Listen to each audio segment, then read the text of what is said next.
नमस्कार दोस्तों, आपने रूपकुंड लेक मिस्ट्री के बारे में जरूर सुना होगा। तो क्या आपको इसके पीछे की कहानी का रहस्य पता है?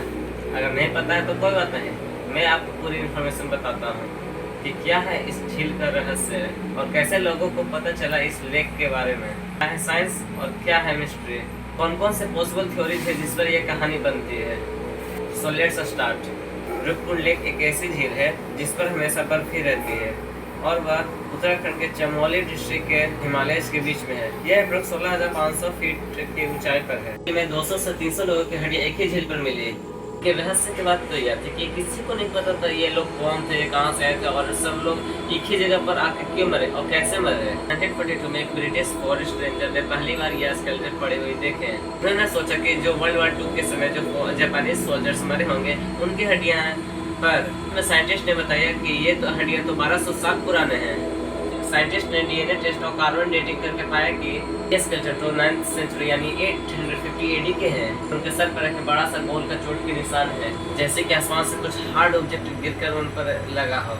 जो स्केलेटन के आसपास जो कपड़े पड़े हुए थे वो साउथ इंडियन स्टाइल के डिजाइन के मिले, यानी इस बात से तो पक्की हो गई कि वो जो लोग थे वो आसपास से नहीं थे, बहुत दूर से आए थे। पहली पॉसिबल थ्योरी तो यह है हेलस्टॉर्म थ्योरी, यानी उन सब की मौत एक बड़ा हेलस्टॉर्म मतलब आंधी तूफान और बड़े बर्फ के गोले से उनकी मौत हुई। उनके स्कल पर एक राउंड बॉन्ड्स मिले थे जो कि मैंने आपको स्टार्टिंग में बताया था, जैसे कि स्काई से कुछ गिरा। And second theory is king जसदवाल यात्रा थ्योरी, यानी एक लोकल लेजेंड के मुताबिक राजा जसदवाल यानी जो कनौज के पहले किंग हुआ करते थे, वे अपनी वाइफ के साथ नंदन देवी टेम्पल यात्रा पर गए थे और उन्होंने नेचर का अपमान कर दिया था, इसलिए देवी ने उनको श्राप दे दिया और राजा के ऊपर एक बड़ा सा बर्फ का गोला उनके ऊपर गिर गया। तो लोग मानते हैं कि यहाँ भूत प्रेत और देवता रहते हैं। में 200 से 300 लोगों की हड्डियां एक ही झील पर मिली। के रहस्य की बात तो यह थी कि किसी को नहीं पता था ये लोग कौन थे, कहां से आए थे और सब लोग एक ही जगह पर आकर क्यों मरे और कैसे मरे। 1942 में एक ब्रिटिश फॉरेस्ट रेंजर ने पहली बार यह स्केलेटन पड़े हुए देखे। उन्होंने सोचा कि जो वर्ल्ड वॉर 2 के समय जो जापानीज सोल्जर्स मरे होंगे उनकी हड्डियां हैं, पर साइंटिस्ट ने बताया कि ये तो हड्डियां तो 1200 साल पुराने हैं।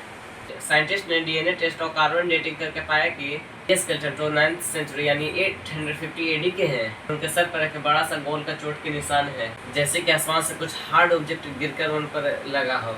जो स्केलेटन के आसपास जो कपड़े पड़े हुए थे वो साउथ इंडियन स्टाइल के डिजाइन के मिले, यानी इस बात से तो पक्की हो गई कि वो जो लोग थे वो आसपास से नहीं थे, बहुत दूर से आए थे। पहली पॉसिबल थ्योरी तो यह है हेलस्टॉर्म थ्योरी, यानी उन सब की मौत एक बड़ा हेलस्टॉर्म मतलब आंधी तूफान और बड़े बर्फ के गोले से उनकी मौत हुई। उनके स्कल पर एक राउंड बॉन्ड्स मिले थे जो कि मैंने आपको स्टार्टिंग में बताया था, जैसे कि स्काई से कुछ गिरा।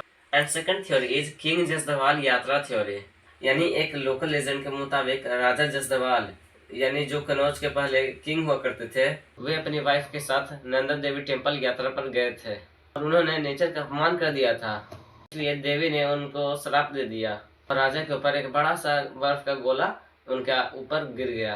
तो लोग मानते हैं कि यहाँ भूत प्रेत और देवता रहते हैं और यहाँ किसी को भी ज्यादा देर रुकने की परमिशन नहीं होती। मॉडर्न स्टडी के अनुसार डीएनए में मिला कि यहाँ के 2 अलग ग्रुप के स्केलेटन्स हैं, यानी सिर्फ इंडियंस नहीं हैं, फॉरेनर्स भी थे। इनके डीएनए में मिला कि यहाँ के स्केलेटन्स 2 अलग ग्रुप के हैं, एक इंडियन ओरिजिन और एक मेडिटेरेनियन यानी यूरोप के। इसका मतलब यह है कि यहाँ के जो लोग थे वो ना सिर्फ इंडिया के थे बल्कि फॉरेनर्स भी थे कुछ लोग।